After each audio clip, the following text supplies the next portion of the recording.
Namaste to everyone. Uh, I'm sitting in a place that is all nature around. Just by myself with a lake in front of me, lots of trees. Whenever I see nature, it's so peaceful. I feel like it's real my real companion. It's mostly silent. I feel like I can sense everything around me. It makes me part of itself. I literally dissolve in it.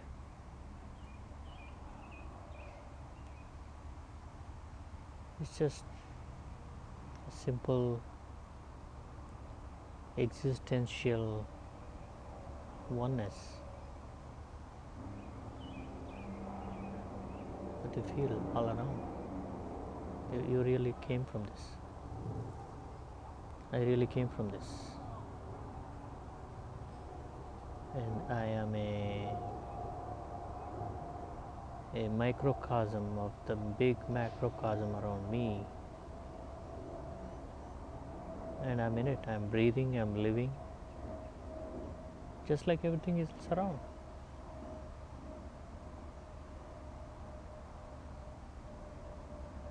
There is so much peace. There is so much serenity. And along with, I think, automatically there is a happy feeling, joyful feeling of continuous.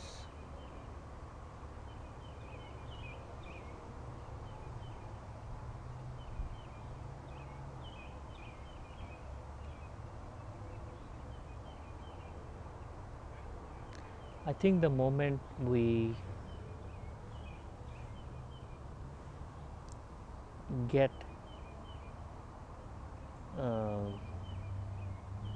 into a situation that is out of this beautiful serenity, or something that comes as a situation, a talk, a person, the energy that even slightly disturbs this ecosystem. The reactions, the mental state that is there now naturally gets wavered, slightly shaken sometimes, shaken a little bit more sometimes, shaken a little bit more intensely sometimes, depending on the situation, depending on the people we interact with. And I think over the years, over a long time, we all have a tendency just to react to it without a second thought. We react to it. And I think how we perceive that disturbance or the distraction, or sometimes it's just what appears to be is a very uncomfortable situation, can make us react in ways that we don't even know, and we only know when we reacted. And if that pattern repeats and you're all the time reacting to the noise around you, losing track of this immense peace and pleasure that is what we are, it becomes a habit. Now there is a push and pull, and that's why we are bounded. We make a choice. We can make a choice to be around the disturbance all the time, and then we also make a deliberate choice to be away from it. Being in nature, going to vacation, trying to spend time with people that you really like, time to reflect on yourself. We do all of those. But if you only give a little time to those, and then you are caught up in the spinning wheel of reacting to events around you all the time, it's very natural that we build stress. The only antidote to this is to de-stress. And how do you de-stress? Go back to nature, go back to that happiness, go back to that roots. And there are a number of ways you can inculcate these habits. There are a number of ways to approach this, just like any other problem. You just take time off for yourself, do something interesting for yourself. Again, that's an activity. Not all activities might give you a happy, peaceful feeling. And here is it comes, is every activity that you do on an external oriented basis, even though looks great on paper, even though gives you some time away, some peace, repeating that process is still cumbersome. Let's say you are a golf fanatic. You have to find a golf course, put money into it, put effort, take time off 3 hours from the family or maybe for yourself. You're still bounded by other people, and they might take you into directions that you don't want to be taken. Watching a movie is probably very counterintuitive to, again, going back to the state of peace and happiness. Talking to friends, you might observe things that you don't want to observe from them. So there is any activity you take, walking on the beach is a wonderful thing, but then affording a beach to live. So there are a lot of activities that you can think, and if you read any books, number of books scientifically that say to you that are proven, do this, you'll get happiness, and do this, XYZ, you'll be better off, talk to this person in this way, you'll be happy, do these 10 things, watch, go to these 100 places till you die, before you die, you'll be happy. There are a number of books written, there is a number of philosophies everybody holds to, but we have to find a place in our heart, in our mind, no matter where you are, you can be at home, and this is a state that we strive for. Hey, in terms of difficulty, in terms of stressful situations, you still have a balanced mind, so you don't lose your state that is peaceful, happy all the time. How do we do this? How do we do this? How do we achieve this? Does thinking help? Does a process help? Reading 200 books helps? There is no right answer to this. You can go in a different ways, but there are certain things that work a lot more better, a lot more efficient than has been told to you. And so the only way is to feel the need for it, and everybody has a different scale for this.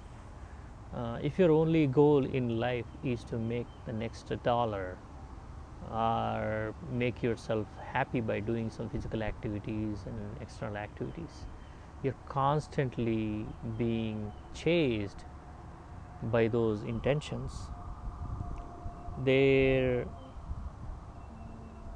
may not be another alternative for you. Maybe you will probably will never chase. But we all know that everything and anything we do to enhance, set goals, there is a state where we say, what next? Have I achieved it? Am I happy?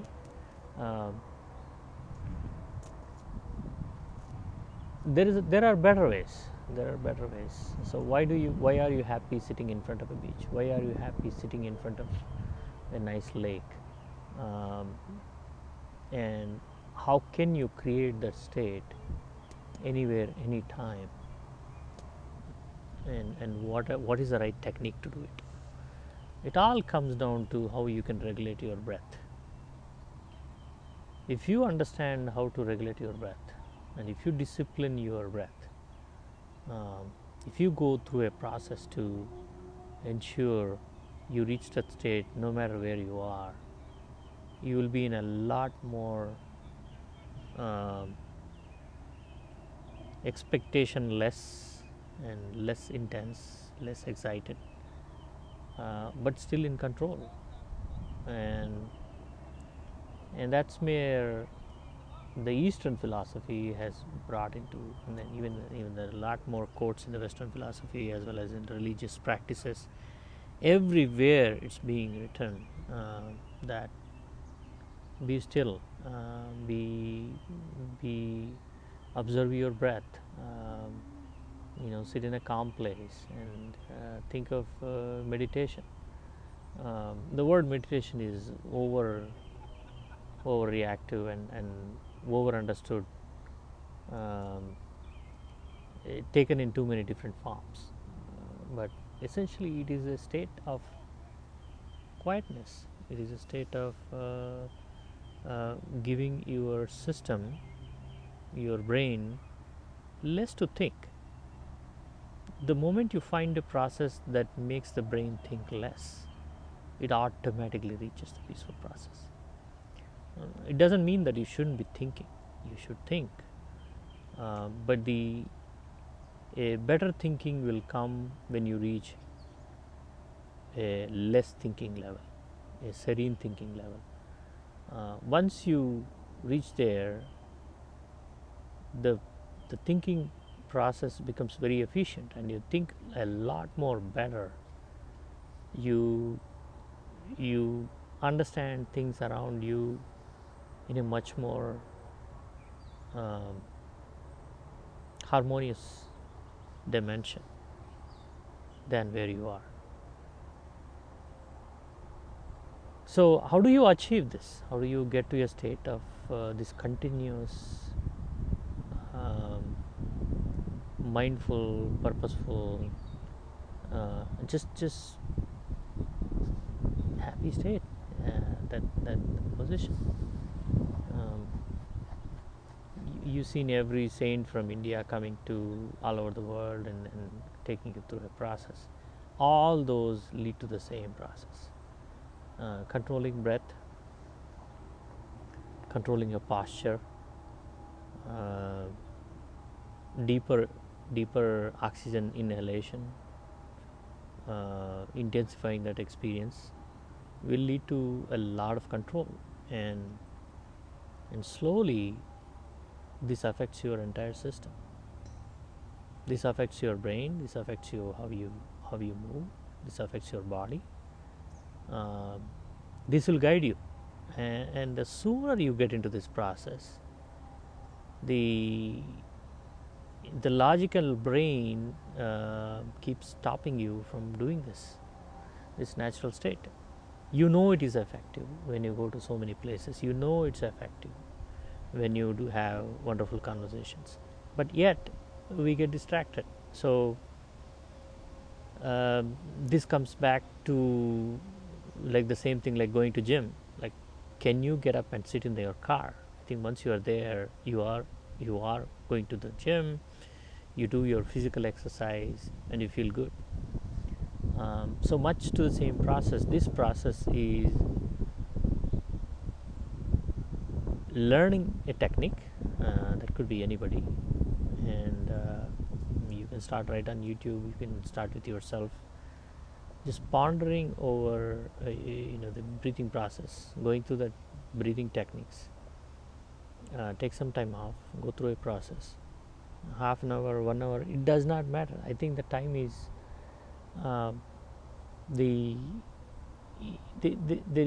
is an optimal time, but there is not like a minimum or a maximum time. And once you reach this state, it's a tool.